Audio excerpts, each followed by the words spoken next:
Welcome to the Michigan Man Podcast on Wolverine Sports Radio, a member of the V Sporto Network, and in partnership with SB Nation's Maize and Brew, for Wolverine fans from coast to coast.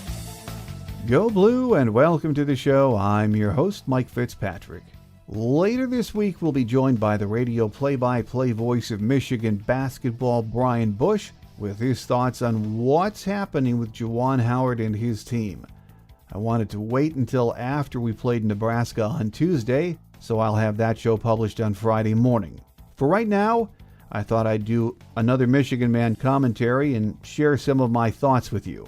I have to admit that when we were red hot in December, I'd watch those games and say, how in the world are we doing this? Where is all of the offense coming from? And can our defense really be this bad? I was enjoying the big wins like you, but I also wondered if we could keep it up.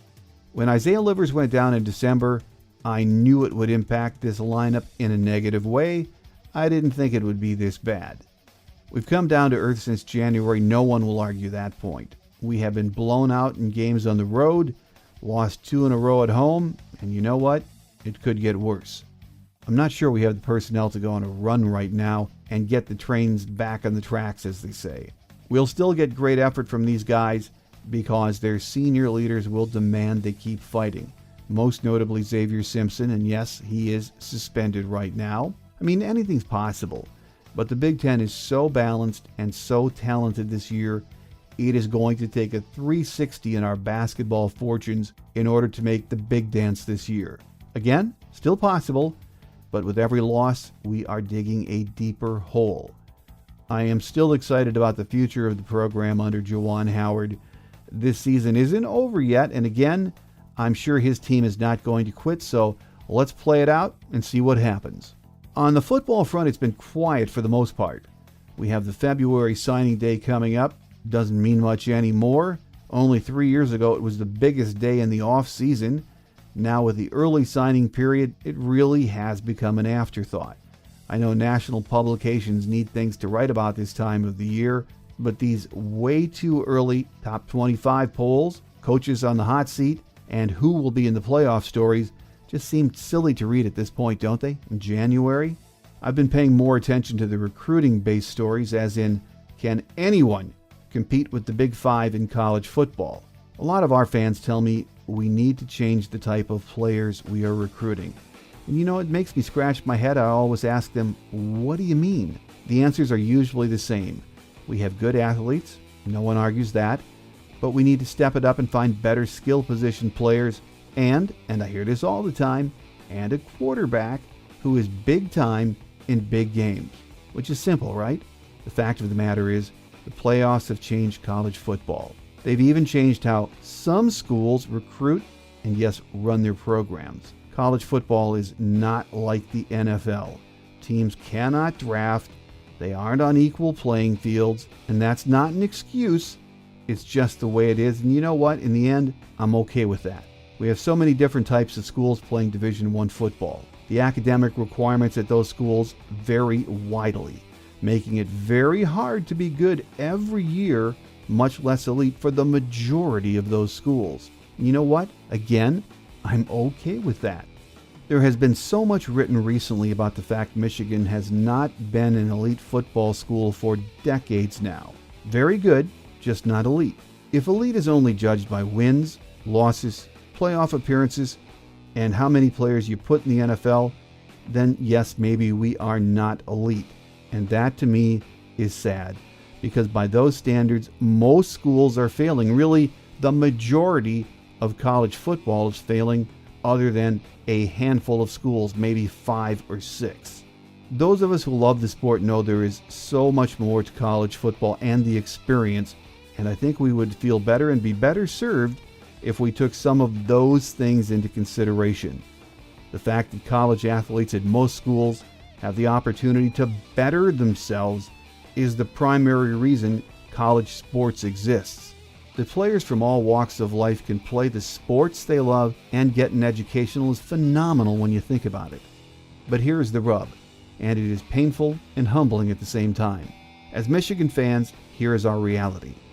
If we want to compete with the elite handful of 5 or 6 schools in college football, we have to some degree lower our standards. That will never happen at Michigan. And you know what? We should be thankful. Now, that's not to say we can't rise up and beat the very best in college football. We can. It might not be every year. So don't lose hope. I mean, I haven't. Jim Harbaugh has recruited at a very high level for the better part of 5 years. We have good players. We can play with the best.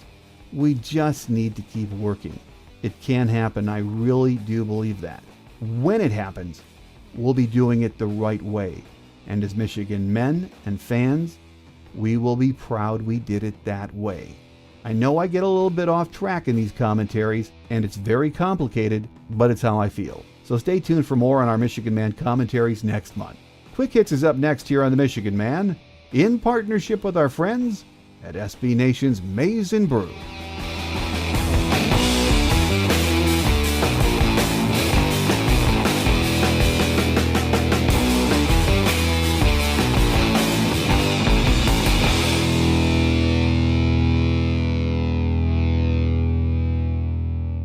On Quick Hits today, the University of Michigan women's basketball team got a pair of double-doubles from senior Akinra Johnson and Naz Hillman while using a 10-0 run in the middle of the first quarter to take control of the game en route to a 71-57 win over Rutgers on Sunday at Chrysler Center.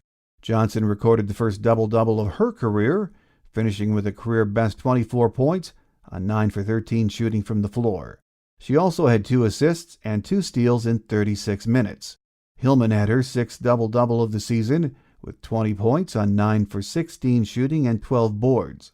Sophomore Amy Dilk had 11 points, 3 boards, and 5 assists, while junior Haley Brown and freshman Isabel Varejo each turned in 8 points. Michigan will be back on the road Thursday when it takes on Northwestern at 7 p.m. in Evanston. The game will be streamed live on BTN+. We are 13-6 overall, 4-4 in Big Ten play. Hockey will be back in action this weekend when Ohio State pays a visit to the Barn, and they are red hot right now. Carol Hutchins and softball are 1 week away from opening the season in Florida at the Wilson D. Marini Tournament, and baseball will get their season underway 2 weeks from now. So we hope to talk more softball and baseball in the coming weeks. On Friday, we'll have our next show with Brian Bush, the radio play-by-play voice of Michigan basketball. So until then, I hope you enjoyed my rambling Michigan Man commentary. I'm your host, Mike Fitzpatrick. Have a great Wolverine week, everyone. Until we meet again, take care, and as always, go blue. Thanks for joining us today on the Michigan Man, here on Wolverine Sports Radio, a member of the V Sporto Network, and in partnership with SB Nation's Maize and Brew. Our listener lines are open 24/7 for your calls at 313-263-4842. That's 313-263-4842. Or email us at the Michigan Man Podcast at yahoo.com. That's the Michigan Man Podcast at yahoo.com. The Michigan Man Podcast is produced at the studios of Robin Lynn Productions, Allen Park, Michigan, and is not affiliated with the University of Michigan. Go Blue!